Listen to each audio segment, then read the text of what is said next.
My dear residents, my dear children, thank you for joining me for today's storytelling. I've got a very interesting book with me here today. It's called The Busy Beaver. Well, I think many of us are actually guilty of being terribly busy. But what are we busy about? Are we being busy doing the right things, or are we creating a mess all around ourselves? Let's find out about what the busy beaver has been doing, and let's find out what he can do better. There once was a beaver who was so busy that he didn't always think things through. This beaver's carelessness was becoming a problem. His dams leaked, and he always made a mess of the forest. He left trees half-chewed, and worse, he felled more than he needed. Look at the mess he has made. So many trees have fallen down because he chewed them through, and some he left half done. What a mess!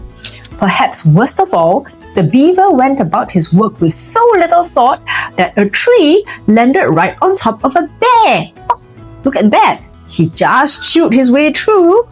And once he even chewed a moose's leg, thinking it was a tree. The beaver was just that careless. He didn't think things through. It was only a matter of time before something went terribly wrong. Look at him. Crack! Sure enough, one day, the beaver was so busy chewing on a tree that he failed to notice it was falling in his direction. The tree fell on him. Look what happened to him. The beaver woke up in the hospital with a bent tail, 2 broken limbs, 3 cracked ribs, 4 big bruises, 5 sprained fingers, 6 twisted toes, 7 little cuts, 8 stinging scratches, 9 sore muscles, and 10 nasty splinters. He had spent his entire life chewing, swimming, and building. He had never sat still for a second.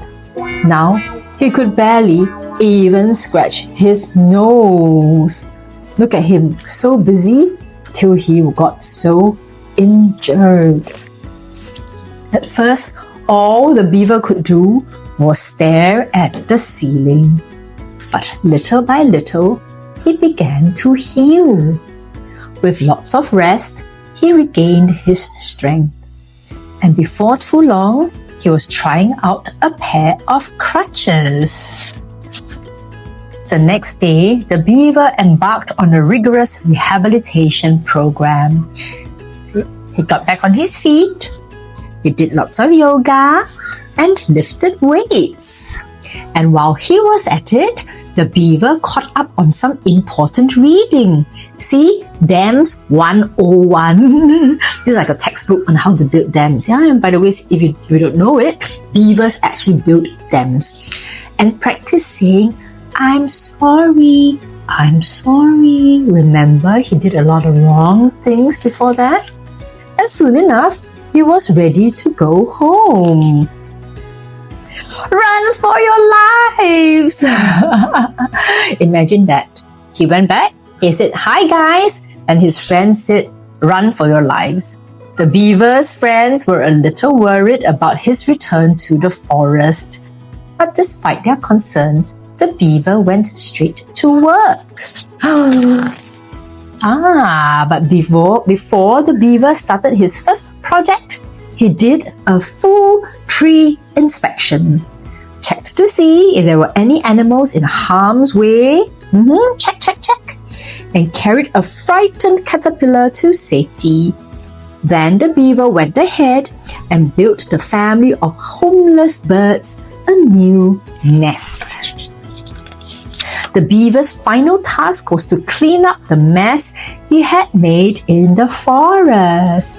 He hauled off the trees he had left half-chewed, used the broken branches to fix his leaky dam, and planted saplings to replace the trees he had felled.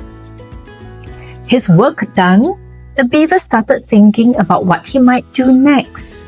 He came up with lots of ideas as he got ready for bed that night. Maybe he would take a course on dam building, or start a band and go on tour, or take more naps. The beaver liked this idea best.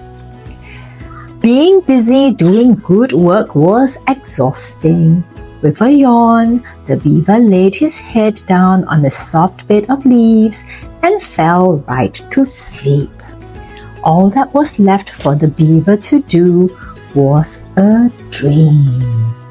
I think this is a fantastic story. It's relevant to all of us, whether you are a child, a student, an adult, or even a mommy like me. Because sometimes we're so busy running around doing all sorts of things, we have totally lost track of what are the important things to do, or more importantly, to look around and make sure that we take care of the things around us, that we are doing the right things before we plow straight into getting ourselves busy. Because we could be busy doing the wrong things. And that is what this little book called The Busy Beaver attempts to tell us. I hope you've enjoyed the book. Thank you and good night. My dear residents, my dear children, thank you for joining me for today's storytelling. I've got a very interesting book with me here today. It's called The Busy Beaver. Well, I think many of us are